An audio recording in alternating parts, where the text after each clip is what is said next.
Assalamu alaikum wa rahmatullah, j'espère que vous allez bien. La méditation en islam est une forme d'adoration importante que beaucoup de gens négligent. À cet effet, Allah nous dit dans le Coran, dans le sens du verset, « Et dans les cieux et sur la terre, que de signes auprès desquels les gens passent en s'en détournant. » Mais qu'est-ce que signifie véritablement le sens de la méditation? Y a-t-il différentes formes de méditation? Et surtout, quels sont les bienfaits et les fruits de cette dernière? On en parle tout de suite, après la petite intro.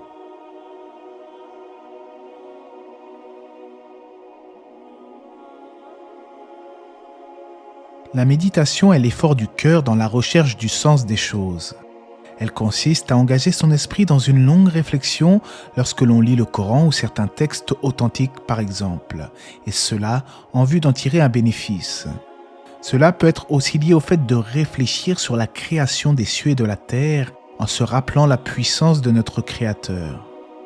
Un jour, le prophète alayhi salatu wa salam dit à Bilal, le compagnon, « Un verset me fut révélé cette nuit, malheur à celui qui le lit et ne pleure pas. » Puis il récita le verset, « En vérité, dans la création des cieux et de la terre et dans l'alternance de la nuit et du jour, il y a certes des signes pour les doués d'intelligence. » Ce hadith du prophète nous exhorte à la méditation, car celui qui lit et récite le Coran ne doit pas le faire machinalement, mais il doit plutôt s'arrêter et réfléchir sur le sens profond de la parole d'Allah. Prenons un exemple. Dans un passage du Coran, Allah nous parle de ceux qui dépensent de leurs biens en cherchant uniquement la satisfaction divine, une aumône pure et sincère. Puis vient le verset « L'un de vous aimerait-il voir un jardin de dattiers et de vignes sous lequel coulent les ruisseaux et qui lui donne toute espèce de fruits, que la vieillesse le rattrape, tandis que ses enfants sont encore petits et qu'un tourbillon contenant du feu s'abatte sur son jardin et le brûle? Ainsi, Allah vous explique les signes afin que vous méditiez. » En fait, dans cette parabole, Allah nous montre l'attachement d'un homme à son grand jardin qui, rattrapé par la vieillesse, a grand besoin de ce dernier pour pouvoir vivre sereinement. Or, si un tourbillon violent venait à détruire ce jardin, il serait plongé dans un profond désespoir, n'est-ce pas? Telle est la situation de celui qui dépense de ses biens par ostentation pour plaire aux autres au lieu de chercher la satisfaction d'Allah. Au jour de la résurrection, une telle personne aura grandement besoin, non pas cette fois d'un jardin, mais de bonnes actions. Mais Allah les réduira alors à néant, car les œuvres non sincères ne sont que pure vanité. Ainsi, Allah vous explique les signes afin que vous méditiez. Le croyant doit donc être enclin à la méditation lorsqu'il lit le Coran. Il ne doit pas se dire « j'ai pas compris ce verset, c'est pas grave, je passe au suivant ». Où sont donc les musulmans qui se rencontrent pour Allah en discutant du Coran, méditant sur ses sagesses? Les pieux anciens de la communauté musulmane étaient quant à eux conscients de l'importance capitale de méditer au quotidien. Abu Sulayman al-Darani disait « Habituez vos yeux aux pleurs et vos cœurs à la réflexion ». Certains pieux anciens disaient aussi que la réflexion d'une heure est meilleure qu'une nuit d'adoration et selon d'autres récits, 60 ans d'adoration. Cependant, attention à ne pas méditer sur des choses où la réflexion n'est pas demandée. La méditation comporte certaines limites auxquelles il faudrait prendre garde. En effet, il ne faut pas aller trop loin dans sa réflexion, comme ceux qui cherchent à se représenter Allah et à s'interroger sur le comment de ses attributs. Une vidéo complète dédiée à ce sujet a été postée récemment sur la chaîne, la vidéo que j'ai réalisée concernant les noms et les attributs divins. On peut donc méditer sur ces plus beaux noms et attributs, mais sans chercher leur modalité. On rapporte qu'Ibn Abbas a dit que le prophète alayhi salatu wa salam nous a enjoint de réfléchir sur les bienfaits d'Allah et non sur Allah en lui-même. Sachez que quoi que votre esprit ne puisse imaginer, Allah est différent de cela. Il arrive également à l'homme d'entamer de profondes réflexions, mais cette fois-ci sur des choses qui ne sont nullement profitables. Le talent footballistique d'un joueur de foot, le style musical d'un chanteur, et j'en passe. Aussi, certains laissent divaguer leur esprit en pensant par exemple à une femme étrangère et commencent à s'imaginer des choses, voire à se faire des films.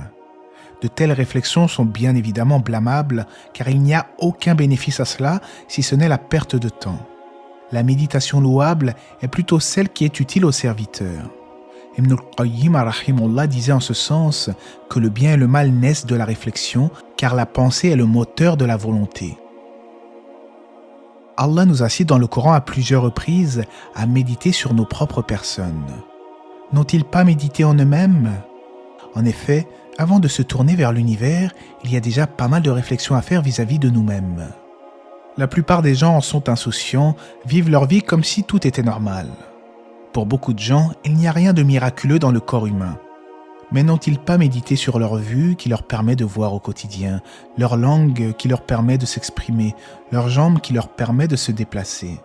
Par quel prodige la nature dénuée de toute intelligence aurait-elle pu générer d'elle-même des êtres aussi complexes que les êtres humains?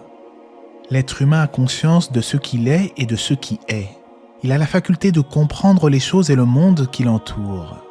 Va-t-il alors se servir de son intellect et de son libre arbitre pour chercher le but de son apparition sur Terre, ou va-t-il plutôt s'adonner à des pulsions primaires en négligeant toute spiritualité? En dehors de cela, le fait de méditer sur sa personne peut aussi se référer au fait de réfléchir sur ses propres défauts et tenter de s'améliorer en conséquence. Il ne suffit pas de se dire « j'ai été créé comme ça avec mes défauts ». C'est une grave erreur, car l'islam est venu pour parfaire les bonnes moralités. Le véritable croyant se remet constamment en question et cherche à se surpasser au jour le jour pour devenir meilleur. On rapporte que Al-Fudayl disait « La méditation est un miroir qui fait ressortir tes qualités et tes défauts ». Méditer sur sa personne peut aussi être annexé au fait de réfléchir sur l'état de sa famille et de sa situation, ainsi que de se rappeler des grâces qu'Allah lui a accordées au quotidien. Le musulman devrait toujours relativiser et se rappeler qu'il détient des bienfaits auxquels nombre de gens ont été privés. Parmi les grandes méditations auxquelles le croyant peut s'adonner, le fait de réfléchir sur la création des cieux et de la terre. Un univers si vaste, si complexe dans sa structure et ses lois, qui pourrait encore envisager que ce dernier soit issu d'une suite d'événements hasardeux? Chaque jour, malgré l'avancée de la science, l'être humain réalise son ignorance face à l'immensité de cet univers. De surcroît, les chercheurs s'accordent à dire qu'ils ne connaissent que 5% de l'univers, dont 95% serait constitué de matière noire et d'énergie noire. L'énergie noire est une mystérieuse énergie qui serait responsable de l'accélération de l'expansion de l'univers, et la matière noire, quant à elle, est une forme de matière qui n'interagit pas avec la matière ordinaire, mais qui pourrait jouer un rôle fondamental dans la formation des galaxies. Louange donc à Allah dont la création vertigineuse laisse sans voix ses créatures, malgré que beaucoup de gens sont inattentifs à ces signes. En définitive, le croyant se doit de méditer au quotidien, que ce soit lorsqu'il lit le Coran ou même lorsqu'il sort de chez lui pour vaquer à ses occupations. Que ce soit les vastes déserts, les montagnes bien ancrées dans le sol, les océans qui recouvrent la planète, les différentes sortes d'animaux et de végétaux, voire même d'anciennes créatures mystérieuses à la taille disproportionnée, il y a en toutes ces merveilleuses choses des signes pour des gens doués de raison. Il y a beaucoup de chercheurs qui étudient les espèces animales et végétales, mais qui malheureusement ne joignent pas leurs travaux à la réflexion sur la création divine. L'homme raisonnable qui a vraiment compris le but de la vie sur Terre trouvera en toute chose une source de réflexion et se rappellera alors l'omnipotence et la puissance de son Créateur.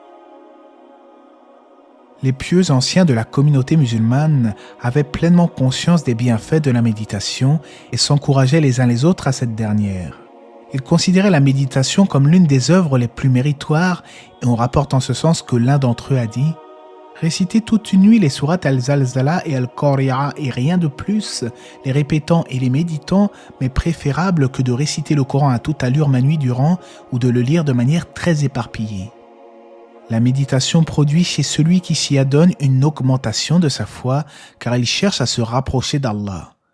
De plus, celui qui réfléchit longuement sur la création divine et se rend véritablement compte de la grandeur d'Allah, alors il a honte de lui désobéir, car il se rappelle son insignifiance et sa petitesse face à lui.